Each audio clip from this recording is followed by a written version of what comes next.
안녕하십니까. 박훈탁TV입니다. 오늘은 미국의 극단적인 분열과 호전성에 대해서 알아보겠습니다. 미국의 좌파 서비스 업체들이 트럼프 지지자에게 서비스 제공을 거부하고 있습니다. 우파는 그들만의 병렬 경제를 만들었습니다. 미국의 호전성은 무기 산업이 돈을 주고 만든 작품인데 러시아의 정보기관들이 미국과 우크라이나의 공유 정보를 전부 확보하고 미국의 호전성을 차단하고 있습니다. 방송 전에 한 말씀 드리겠습니다. 여러분들 잘 아시다시피 제 방송에는 광고가 잘 들어오지 않습니다. 들어와도 단가가 낮은 광고만 들어오고 있습니다. 여기 후원 계좌 있습니다. 자율구독료 부탁드립니다. 구독, 좋아요, 알람 설정도 부탁드립니다. 미국에서 애국자라는 단어가 순환을 당하고 있습니다. AP통신이 6월 10일 애국자라는 단어가 최근 몇 년 동안 문제가 된 이유를 설명하는 기사로 독립기념일 행사를 시작했습니다. 이 단어가 명백히 정치적이고 극단주의 단체에 의해서 채택되었으며 국가에 대한 사랑보다는 특정 소수 집단에 대한 증오를 표현하기 위해서 사용된다는 것입니다. 미국에서 애국자라는 용어가 다양한 의미로 정치적 수사학과 학교 커리큘럼에 주입되었고 동시에 백인 민족주의 단체에서도 사용되었다는 것입니다. 이제 좌파 서비스 업체는 트럼프 지지자에게 서비스 제공을 거부합니다. 한편 우파는 병렬경제, 패럴렐 이코노미라고 하는 보수적 가치를 지향하는 기업들만의 온라인 시장을 만들었습니다. 보수적 가치에 부합하는 비즈니스와 쇼핑을 원하는 미국인을 위한 솔루션을 제공하는 병렬 온라인 마켓플레이스가 공개될 예정입니다. 6월 30일자 보도자료에 따르면 상장 인수회사 콜롬비아 애퀴지션 코옵스가 온라인 시장 퍼블릭 SQ와 합병을 발표했습니다. 우리는 메인스트리트 가치가 월스트리트에 나타나야 할 분명한 필요성을 목격했다.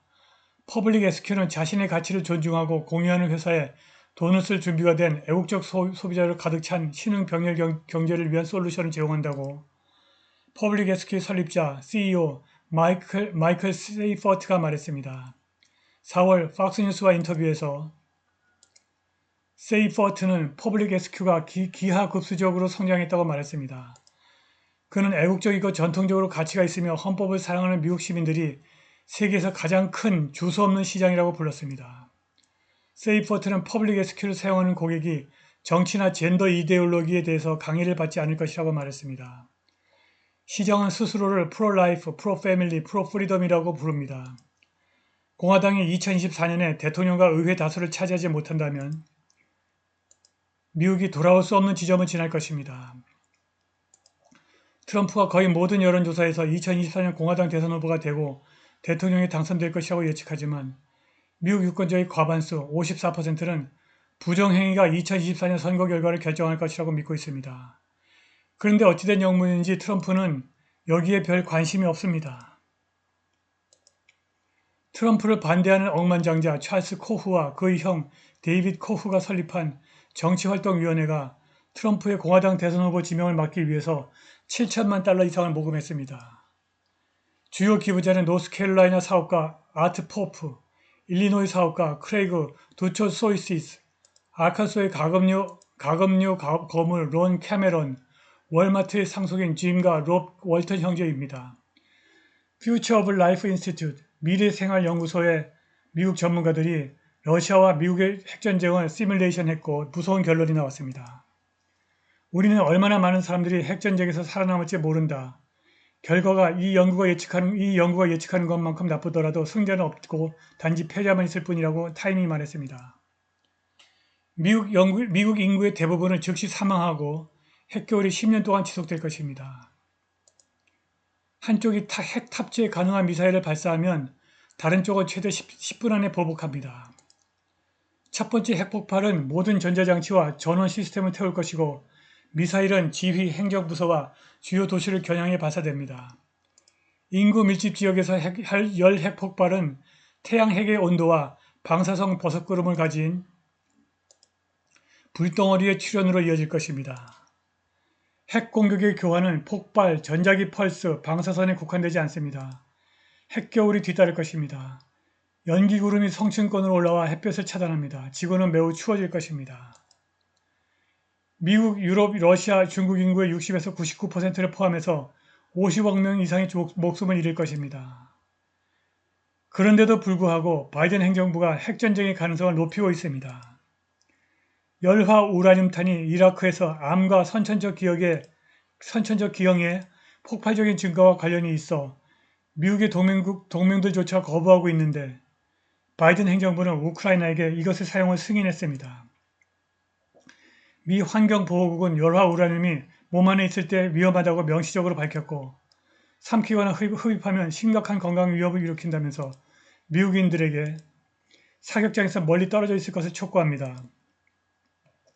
미국 제향군인회도 열화 우라늄이 몸 안에 들어가면 잠재적인 건강 위험이라고 주장했습니다. 그런데도 영국과 미국 정부는 열화 우라늄이 인체에 무해하다고 오랫동안 주장해 왔습니다. 미국의 이러한 호전성은 미국의 무기 산업이 만들어내는 것입니다. 부유한 기부자들이 자금 제공자들의 이익을 반영하는 연구를 생산하는 공식적인 이름을 가진 싱크탱크에 오랫동안 자금을 지원해 왔습니다. 무기 산업은 이러한 아이디어 공장의 주요 기여자입니다. 퀸시 연구소의 2023년 6월 1일 보고서는 전쟁으로 돈을 버는 기업들이 국가 담론에 미치는 영향을 극명하게 보여줍니다. 2022년 3월 1일부터 2023년 1월 31일까지 뉴욕타임스, 워싱턴 포스트 및 월스트리트 저널이 11개월 동안 우크라이나 전쟁을 보도했고 퀸시 연구소가 33개의 주요 싱크탱크 중 하나가 언급될 때마다 집계를 했습니다. 가장 자주 언급되는 15개 싱크탱크 중 14개가 국방부 계약업체로부터 자금 지원을 받습니다. 퀸스의 분석에 따르면 미디어가 전쟁 산업과 관련이 있는 싱크탱크를 인용할 확률이 그렇지 않은 싱크탱크를 인용할 확률보다 7배 더 높았습니다.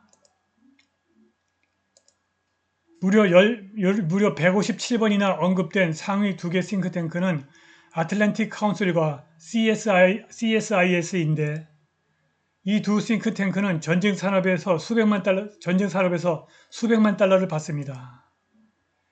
미국의 모든 산업들이 싱크탱크에 거액의 돈을 기부함으로써 호전성을 조장하는 것입니다.